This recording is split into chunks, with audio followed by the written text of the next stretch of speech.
میں فقیر ہوں۔ روز محشر عذرہائے من پذیر، اللہ قیامت کے دن میرے عذروں کو قبول کر لینا۔ گر تمہیں بینی حسابم ناگزیر، اگر اللہ آپ فیصلہ کر لے کہ میرا حساب لازمن لینا ہے، از نگاہ مصطفیٰ پنہا بگیر، اللہ مصطفیٰ کریم سے نظر سے اوجل میرا حساب لینا، میرے اعمال کو دیکھ کے میرے آقا کو تکلیف نہ پہنچے۔ اللہ اکبر، فرماتے تھے اس شعر پر اللہ نے اس کی مغفرت کر دی۔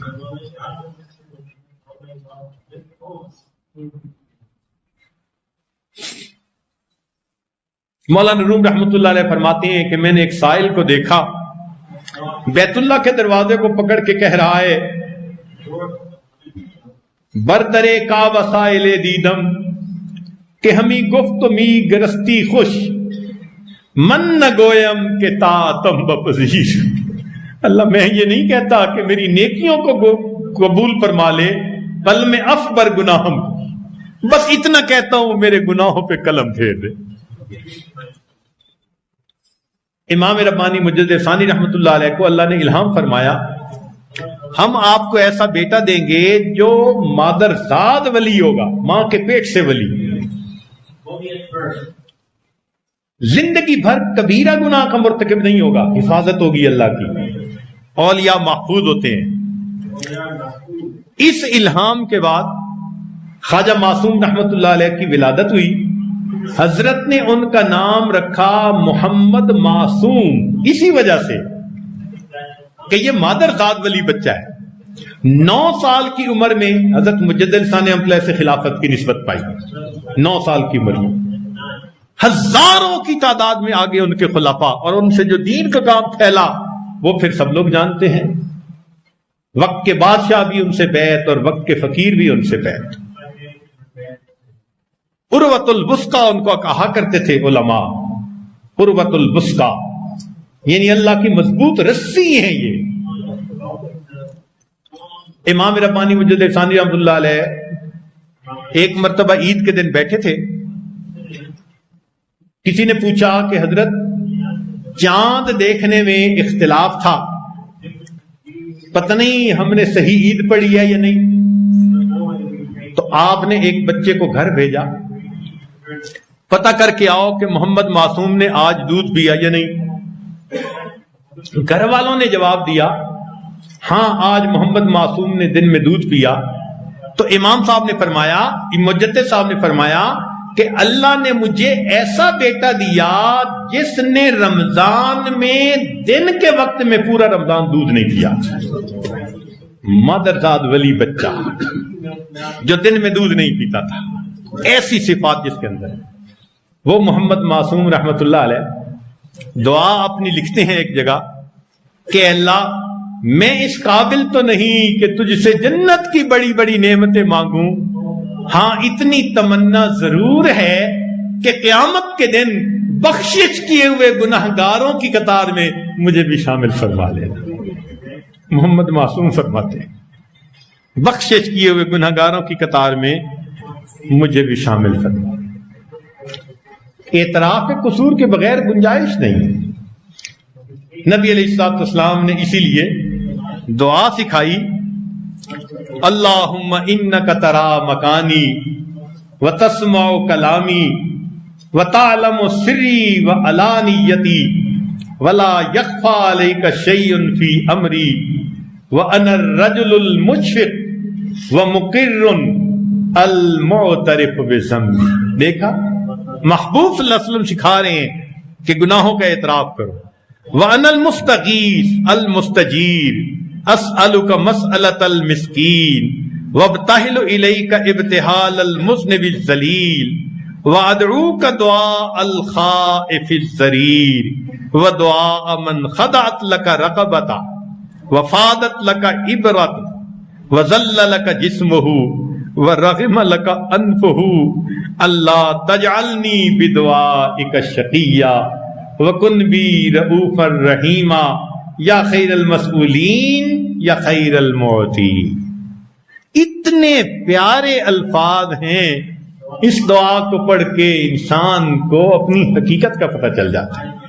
اللہ کے حبیب صلی اللہ علیہ وسلم نے واقعی بندگی ظاہر کرنے کا حق ادا کر دیا۔ اس دعا کو پڑھ کے آپ صلی اللہ علیہ وسلم کی نبوت کے سچا ہونے کی بندے کو دلیل ملتی ہے۔ اتنا اپنے آپ کو جھکایا، اتنا جھکانے کی انتہا کر دی، اللہ اکبر کبیرہ۔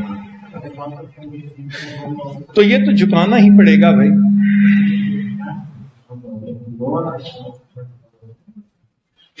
تو ہمیں بھی چاہیے کہ ہم اپنے گناہوں کی اس رمضان میں اللہ رب العزت سے معافی مانگیں، اور اللہ رب العزت سے یہ دعا مانگیں کہ پروردگار جہنم سے آزادی کا اشرہ ہے، ہمارے گناہوں کو معاف فرما دیجئے، اور ہمیں بھی اللہ بخشش کیے ہوئے گناہگاروں کی قطار میں شامل فرما دیجئے۔ نہ شگوف امن برگم نہ سمر نہ سایہ دارم، نہ شگوف امن برگم نہ سمر نہ سایہ دارم، ہم حیر تم کے دہکاں بچے کار کشتمار۔ اللہ اکبر کبیرہ۔ چنانچہ ایک بزرگ تھے، وہ فرماتے تھے کہ اللہ تعالیٰ نے قرآن مجید میں فرما دیا کہ میں نے مومن کو اس کے جان اور مال کے بدلے کو جنت کے بدلے میں خرید لیا۔ تو انہوں نے شعر کہا، تو بعلم ازل مرادیدی، اللہ تو اپنے ازلی علم سے مجھے دیکھتا ہے، دیدی آہ کے بعیب بخریدی، اللہ مجھے تمام عیبوں کے ساتھ آپ نے دیکھا اور پھر مجھے خریدا۔ تو بعلما ومن بعیب ہما، تو وہی علم والا میں وہی عیبوں والا، رد مکن آنچ خود پسندیدی، اللہ اس کو رد نہ کر جسے تو نے خود پسند کیا ہوا۔ ہم تو وہی عیبوں والے ہیں نا۔ اللہ، تو بندے کی عجیب کیفیت ہوتی ہے، سوچتا ہے اللہ کیف ادعوک وانا عاصٍ، میں کیسے آپ سے مانگوں، میں اتنا گنہگار ہوں۔ لیکن جب اللہ کی رحمت کی طرف دیکھتا ہے تو پھر دل کہتا ہے وَكَيْفَ لَا أَدْعُوكَ وَأَنْتَ كَرِيمٌ، اللہ میں کیسے نہ مانگوں جبکہ تو اتنا کریم ہے۔ تو اللہ رب العزت کے کرم پہ نظر رکھتے ہوئے بس ہم اتنا کہتے ہیں کہ اے اللہ، جب بادشاہوں کے پاس کوئی بندہ آتا ہے تو وہ بادشاہ یہ نہیں پوچھتے کیا لے کے آئے ہو، ہمیشہ یہ پوچھتے ہیں کیا لینے کے لیے آئے ہو۔ میرے مولا، آپ مالک الملک ہیں، ہم بندے آپ کے حضور جب حاضر ہوں گے ہم سے یہ نہ پوچھنا میرے بندوں کیا لائے ہو، میرے مولا اتنا پوچھ لینا میرے بندوں تم مجھ سے کیا لینے کے لیے آئے ہو۔ اے کریم، ہم آپ سے آپ ہی کو چاہتے ہیں، اپنا تعلق عطا فرما دیجئے، اپنے پسندیدہ بندوں میں شامل فرما لیجئے۔ وآخر دعوانا ان الحمد للہ رب العالمین۔